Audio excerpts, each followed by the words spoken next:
Kalau kita hanya pegang kartu mati dengan dalam arti ini menurut hukum, kita akan ditinggal. Assalamualaikum warahmatullahi wabarakatuh. Waalaikumsalam warahmatullahi wabarakatuh. Selamat pagi dan salam sejahtera untuk kita semua. Ya, welcome back with me, Dr. Tina Amelia, SHMH, CLA, dalam program kita yaitu Doktor Hukum Milenial Borobudur Channel atau DHMB Channel. Oke, selamat pagi Bapak Ibu semua. Tentunya masih dalam suasana puasa gitu ya. Sudah memasuki minggu kedua.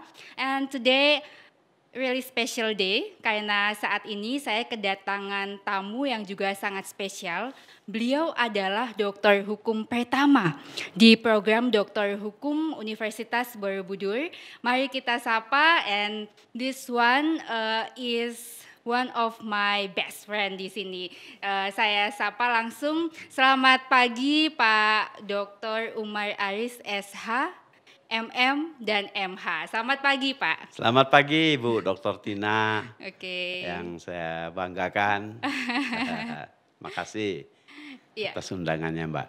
Oke, sama-sama Pak. Jadi perlu saya sampaikan sahabat hukum semua, Pak Dr. Umar ini adalah dokter hukum pertama di Universitas Borobudur untuk program dokter hukumnya.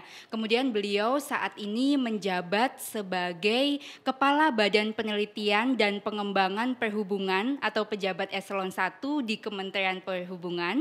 Kemudian saat ini beliau juga menjabat sebagai komisaris di PT ASDP Indonesia Ferry begitu ya. Jadi saat ini memang Bapak kalau saya baca juga biografinya sudah 3 kali ya Pak dapat Satya Lencana Karya gitu ya. Dari mulai Presiden Megawati. Iya. 10 tahun 10 itu. tahun, Ya. Kemudian Bapak SBY, Bapak SBY 20 tahun masa kerja terus menerus. Dan yang ke-30 tahun oleh Bapak Jokowi. Masya Di Allah. 30 Selamat tahun. Ya Pak. Alhamdulillah. Jadi sudah 30 tahun mendedikasikan diri di Kementerian Perhubungan gitu ya Pak ya? Jalan ke 32 kalau tahunnya, tetapi kalau tahapan-tahapan penghargaan dan dari negara itu tiap 10 tahun sekali. 10 tahun, yang ke-20 tahun, ke-30 tahun.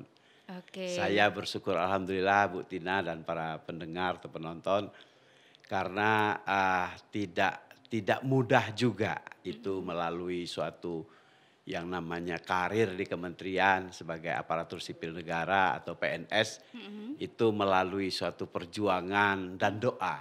Jadi untuk sampai 30 tahun aja itu Luar alhamdulillah biasa. karunia Allah Subhanahu wa taala. Iya, Itu Mbak Tina. alhamdulillah. Seusia saya ya Pak. Oke Pak, mungkin kalau boleh saya kupas sedikit tentang biografi Bapak gitu ya Pak. Bapak lahir di Tanjung Karang, di Lampung ya Pak ya? Di Lampung Mbak. Di Lampung. Kemudian boleh cerita sedikit Pak sampai Bapak bisa jadi PNS. Akankah jadi PNS atau jadi ASN ini memang tujuan hidup Bapak di masa kecil atau ini sesuatu yang tidak terprediksi Pak? Iya, terima kasih Mbak. Memang sesegala sesuatu itu sudah ditakdirkan oleh Allah SWT sebagai umat beragama.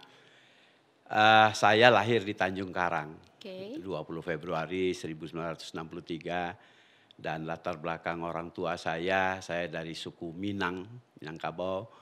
Tentu biasa merantau. Jadi bukan kenapa enggak lahir di Sumatera Barat gitu ya.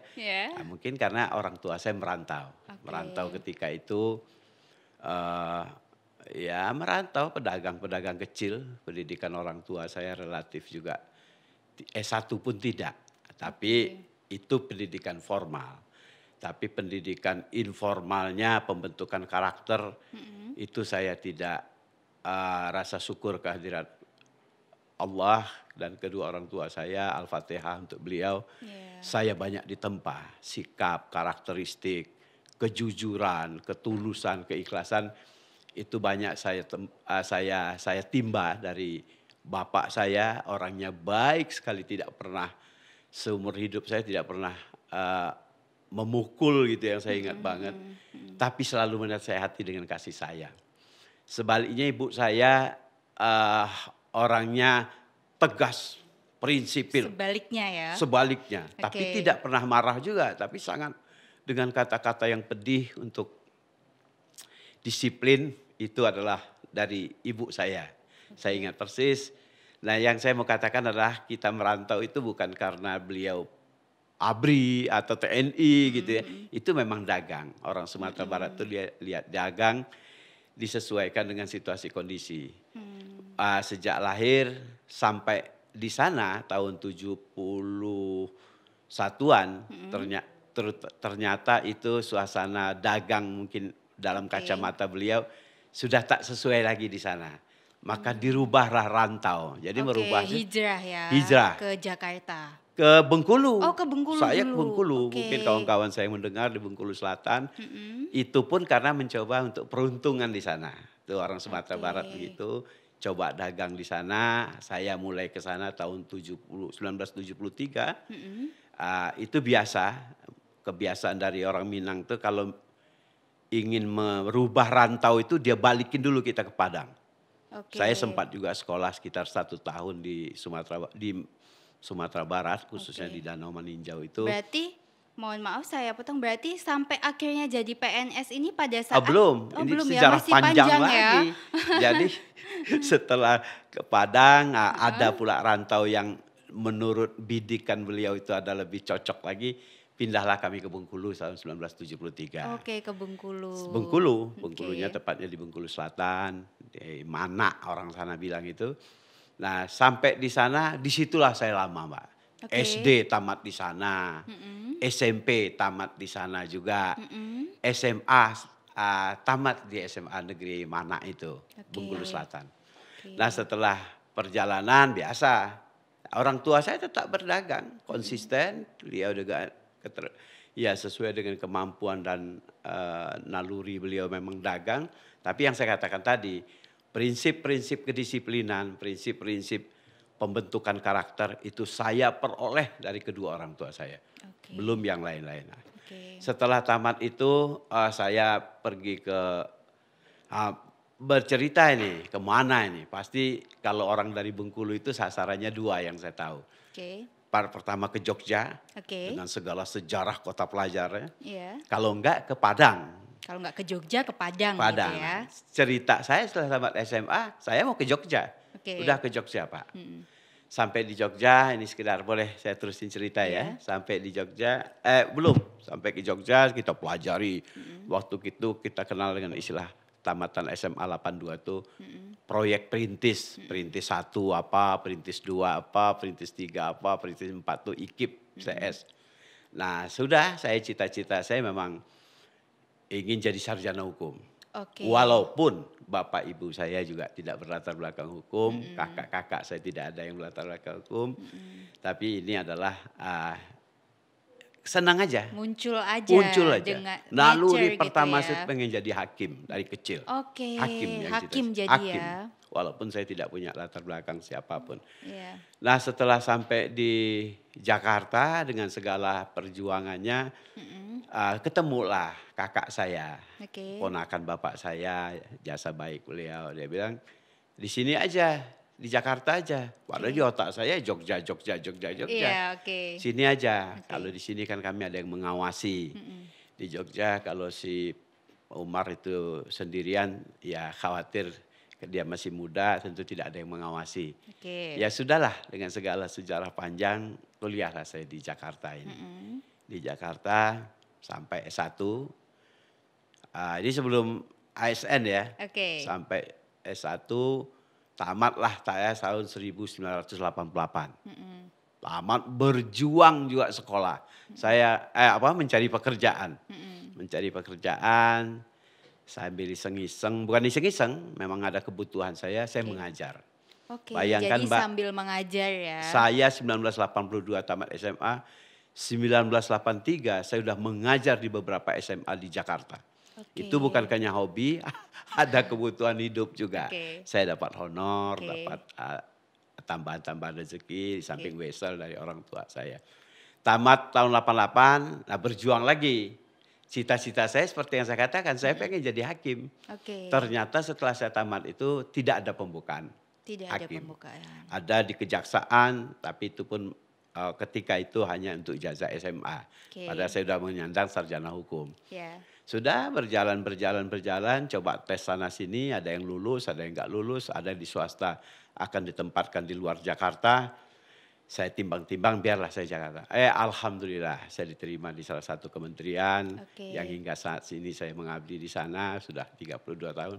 Saya diterima di Kementerian Perhubungan. Jadi alhamdulillahnya lagi saya ditempatkan di Biro Hukum.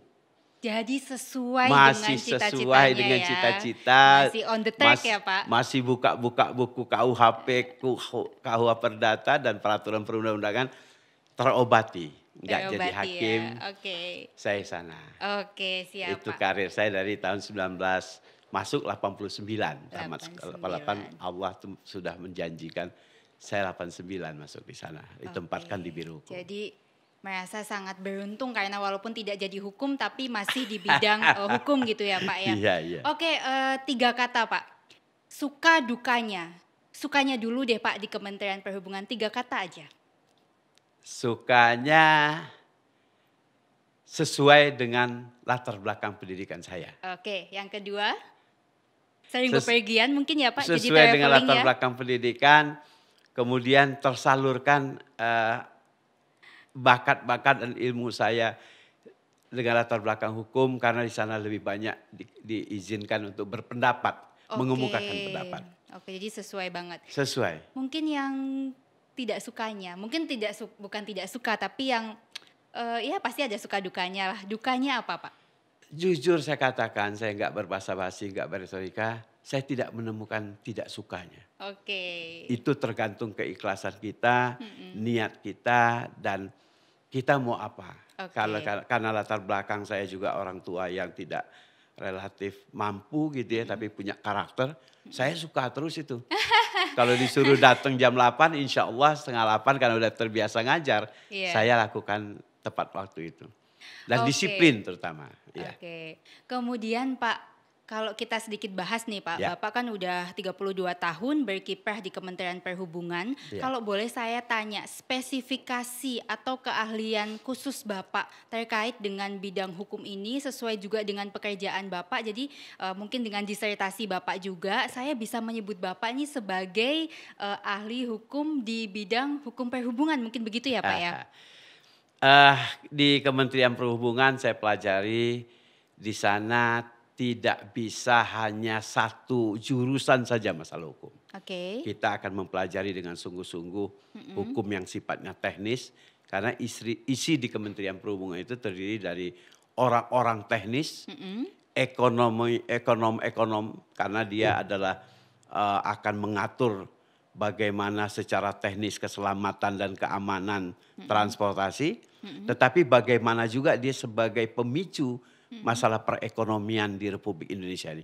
Jadi yang saya mau katakan, kita harus mampu menangkap nuansa-nuansa disiplin ilmu yang berbeda-beda. Jadi saya untuk di Kementerian Perhubungan tidaklah bisa kita hanya mendalami satu ilmu hukum. Paling tidak basic hukumnya sendiri harus kita kuasai sebagai seorang sarjana hukum. Yang kedua kita harus dengan cepat juga mempelajari ilmu-ilmu ekonomi, ilmu-ilmu dagang, ilmu-ilmu bisnis. Kalau tidak kita akan ditinggal oleh kawan-kawan kita di Kementerian Perhubungan. Karena sifatnya lintas sektoral, multidisiplin, itu yang saya mau katakan. Jadi lintas sektoral, multidisipliner. Karena kalau kita bisa kaitkan Kementerian Perhubungan ini kan semakin banyak teknologi yang berkembang juga sebetulnya regulasi tentang perhubungan, misalkan dengan adanya Gojek, begitu. Kemudian banyak lagi alat transportasi yang mungkin kita adopt dari negara lain, misalkan LRT, MRT. Jadi mesti senantiasa fleksibel, dikaitkan juga dengan hukum bisnis ya Pak ya. Karena memang Kementerian Perhubungan tentu bagaimana caranya juga mendapatkan income bagi negara, begitu ya Pak ya. Ada namanya PNBP, penerimaan negara bukan pajak, itu bagaimana menggalinya. Kemudian yang jangan lupa juga, operator-operator dari transportasi itu dia terdiri dari pemerintah, yang kedua dari BUMN, yang kedua juga kita harus mengakomodasi hal-hal yang ada di pemerintah daerah. Karena dia juga harus mendapatkan. Jadi harus terintegrated gitu ya, harus terintegrasi ya Pak ya. Yang tugas pokoknya pertama dia keselamatan dan keamanan serta pelayanan transportasi yang comply dengan ketentuan internasional seperti penerbangan itu dengan ICAO, International Civil Aviation Organization. Pelayaran sejak dari nakoda, sejak dari standar kapal, sejak dari alur pelayaran itu harus berpedoman pada IMO, International Maritime Organization. Jadi coba bisa dibayangkan kalau kita hanya memiliki disiplin ilmu yang waktu kita kuliah saja, Tentu BW, tidak akan cukup ya Pak? itu ketinggalan. Oke, Mbak. ketinggalan Dan ya. satu hal sekedar cerita saja, mungkin Oke. untuk yang mendengar adik-adik saya yang junior. Kalau kita hanya pegang kartu mati dengan dalam arti ini menurut hukum, kita akan ditinggal. Ini bagaimana solusinya, dia tidak melanggar hukum, tetapi hal-hal yang sifatnya teknis dan kemajuan ekonomi harus kita akomodasikan. Itu baru top. Jadi harus update dan upgrade terus ya Pak? Upgrade terus. Okay. Self improvement. Nah, self improvement ya, every single day we have to self improvement gitu ya. Jadi Bapak sampai tahap ini juga tentu dengan adanya dinamika, segala dinamika yang ada di Indonesia untuk terkait perhubungan, tentu Bapak juga mengikuti gitu ya Pak mau ya. Tidak mau. Mau tidak Kayak mau. saya tambahkan lagi rasa syukur alhamdulillah kehadirat Allah Yang Maha Kuasa. Masuk pertama di Biro Hukum, tentu berkecimpung di bidang itu. Kemudian karir saya adalah promosi saya eselon 3-nya itu ke Kepala Bagian Hukum Perhubungan Laut. Itu pun ex officio kita harus ke sidang International Maritime Organization mendengarkan kawan-kawan dari teknis. Dan saya dipercaya lagi karena kehendak Allah juga jadi Kepala Biro Hukum dan Kerjasama Luar Negeri waktu itu nomenklaturnya. Itu 7 tahun saya di sana. 7 tahun ya. Jadi cukup memberi pengayaan. Dan satu hal juga perlu kita catat Bu Tina. Ini pembelajaran untuk junior maupun di kampus. Di sana bagaimana kita menseimbangkan kebutuhan operator, kebutuhan regulator, dan kebutuhan user. Itu yang kita coba ramukan. Jadi memanage itu semua itu. Gitu. Jadi ini juga pelajaran sebagai leader ya Pak? Sebagai leader. Iya. Karena satu hal itu dalam karakteristik yang berbeda. Kalau kawan-kawan di operator, instingnya kan bisnis. Bagaimana untuk, nah kita mencoba melihat. Kalau ini bisnis ada kepentingan-kepentingan publik yang harus kita jaga juga. Dan bagus juga bagaimana keseimbangan antara masing-masing operator, misalnya perusahaan bongkar muat, satu contoh aja. Perusahaan bongkar muat dia akan berlakukan di pelabuhan. Pelabuhan BUMN. Nah BUMN dia punya misi juga, punya target juga untuk mendapat untung. Tetapi dalam perusahaan bongkar muat ini kalau kita nggak akomodasikan juga secara proporsional, ini kan juga tidak bisa. Nah alhamdulillah dengan sekarang ini ada Undang-Undang Cipta Kerja, yang melalui Omnibus Law itu nampaknya memang outcome-nya adalah bagaimana menciptakan lapangan kerja, bagaimana menciptakan iklim investasi yang kondusif, bagaimana ya bisnis itu juga lancar dan tidak ada lagi monopoli. Tidak ada lagi yang merasa paling. Jadi Bapak bersyukur banget dengan adanya Omnibus Law sebetulnya ya? Ya itu memang dituntut. Karena dari pengalaman birokrasi yang terlalu panjang. Sehingga investasi yang diharapkan itu cepat.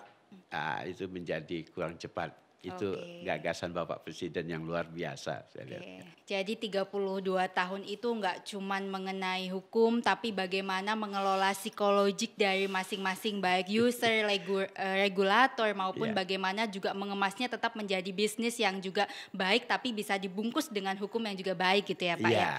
Oke Pak, sekarang karena momennya bulan puasa Pak, tentu kita semua sedang juga bukan dipusingkan ya, tapi kita semua tahu bahwa culture mudik itu sebenarnya merupakan suatu hal yang paling ditunggu-tunggu oleh para perantau gitu ya Pak. Tapi sebetulnya dengan adanya pandemi 2 tahun terakhir ini, mungkin di tahun ini juga dari Kementerian Perhubungan juga secara regulasi mengatur ketat nih Pak mengenai pembatasan atau larangan mudik. Nah, apa yang ingin Bapak sampaikan selaku sebagai pembuat peraturannya sebagai regulator Pak mengenai ini yang ingin Bapak sampaikan kepada masyarakat apa Pak? Pertama, kalau ada satu kebijakan dari pemerintah, katakanlah dilarang mudik misalnya gitu kan. Kita harus berpikir positif, pasti nawaitu pemerintah itu sangat baik. Oke. Walaupun secara emosional, secara perasaan, itu bagaimana kita kangen dengan orang tua. Oke. Tetapi harus kita timbang-timbang juga mana yang lebih besar manfaat dan mudaratnya. Oke. Nah, yang tahu persis itu tentu ya yang dipercaya tentu pemerintah. Oke. Dalam hal ini kalau dilihat dari kesehatan, survei membuktikan dan apa yang disampaikan oleh Satgas COVID-19 itu dari beberapa pengalaman liburnya agak panjang, kemudian masyarakat kita untuk disiplin juga agak susah. Nah, ini membuktikan ada peningkatan-peningkatan. Oke. Oleh karena itulah, ini pandangan pribadi saya bukan sebagai orang perhubungan saya, kalau keliru ya pribadi saya yang keliru. Oleh karena itulah mohon dipahami bahwa bukan persoalan nggak boleh pulang kampungnya, bukan persoalan nggak boleh mudiknya, tetapi adalah di sini harus dilihat akibat berkumpul menimbulkan kerumunan. Nah inilah yang harus perlu diatur. Sesungguhnya kalau dibagi-bagi dalam kelompok-kelompok pengaturan, transportasi sebetulnya hanya menyediakan transport sebetulnya. Yeah. Artinya kita siapkan kendaraan yang layak, yang selamat, supir yang sehat. Tetapi pemerintah itu satu. Ketika political will-nya, ketika pemerintah ini tentu kita memberikan dukungan juga. Jangan sampai gara-gara kita siapkan itu ada peningkatan lagi. Berarti kita memberikan kontribusi. Nah, pemerintah itu satu, apa yang sudah diarahkan oleh pimpinan, terutama Bapak Presiden, Bapak Wakil Presiden, ada Menko-Menkonya, ini juga kita akan mendukung. Pak Menteri Perhubungan sangat konsen kalau dilarang mudik ya kita larang. Itu jadi intinya kita ikuti gitu ya sahabat kita harus hukum ikuti semua. Untuk kepentingan maslahat yang lebih besar. Oke, mungkin last question, but not least. Yes. Jadi mungkin apa yang ingin Bapak sampaikan kepada generasi muda nih yang saat ini menonton, sahabat hukum semua, mungkin juga mahasiswa-mahasiswi saya di sini begitu ya. Apa yang ingin Bapak sampaikan, pesan apa yang ingin Bapak sampaikan bahwa meskipun dulu dengan latar belakang Bapak yang sulit begitu ya, tapi bisa sampai pada tahap ini, apa yang ingin Bapak sampaikan 3 kata saja sebagai pemacu semangat untuk sahabat hukum semua, apa Pak? Pertama buat adik-adik saya yang sedang kuliah atau yang generasi muda, harus punya suatu cita-cita yang tinggi. Jadi harus cita-cita yang tinggi. Kemudian yang kedua yang saya juga perlu ingatkan, lembaga sekolah itu adalah hanya alat saja. Saya bisa membuktikan walaupun kita dari alumni Universitas Borobudur, bukan walaupun ya, ini luar biasa sekolah ini bagusnya. Sekolah ini bagus banget. Saya kan membaca dulu siapa sih yang ngajar. Saya lihat ada Profesor Zudan, Profesor Faisal, Profesor Hikmahanto, Satya Arinanto, bahkan yang uji saya Profesor Saldi Isra, dan kemudian ada Profesor Ade Saptomo dan Pak Profesor Bartos tentunya. Ini hal-hal yang membuat luar biasa ilmu-ilmu beliau-beliau itu. Jadi saya sarankan Anda dimanapun sekolah, termasuk apalagi di Universitas Borobudur yang fasilitasnya cukup bagus, dosen-dosennya oke, silabusnya juga enggak sembarangan. Semangat, tapi jangan hanya puas dengan apa yang diperoleh dari sekolah. Anda harus perkembangan hari ke hari itu selalu berkembang. Ini tentu dituntut kemajuan. Kita akan ketinggalan kalau hanya belajar kacamata kuda sebagai orang hukum. Sekarang dituntut kemajuan teknologi. Kayak Dr. Tina ini ilmunya luar biasa, saya tahu persis kehebatan beliau ini. Itu yang saya lihat, ya saya doakan pemilik ke depan ini tentu adik-adik yang milenial, kami tentu karena waktu, karena umur tentu akan meninggalkan gelanggang ini, akan melihat Indonesia emas beberapa tahun akan di tangan Anda-andalah Republik ini ke depannya. Dan satu hal lagi pesan Bu Tina. Di samping kita punya knowledge yang luar biasa, kemudian kemampuan skill yang hebat, dan jangan lupa attitude. Integritas yang paling penting. Dan integritas itu adalah modal yang akan laku dimanapun. Karena dalam psikotes, dalam wawancara akan dilihat integritas seseorang. Baik karir maupun apa saja. Kejujuran dan keikhlasan tentunya. Makasih. Oke, terima kasih Pak atas sharingnya gitu ya untuk perjalanan baik itu perjalanan pendidikan maupun perjalanan karirnya begitu ya Pak. Amin. Terima kasih, mudah-mudahan sehat selalu. Amin. Baik sahabat hukum semua, banyak sekali value yang bisa kita dapat pagi ini. Yang pertama yang saya dapatkan adalah the first thing is foundation, the best foundation in our life is family. Jadi tadi Pak Dr. Umar menyampaikan bahwa sebaik-baiknya fondasi di kehidupan kita itu adalah nilai-nilai yang berasal dari keluarga.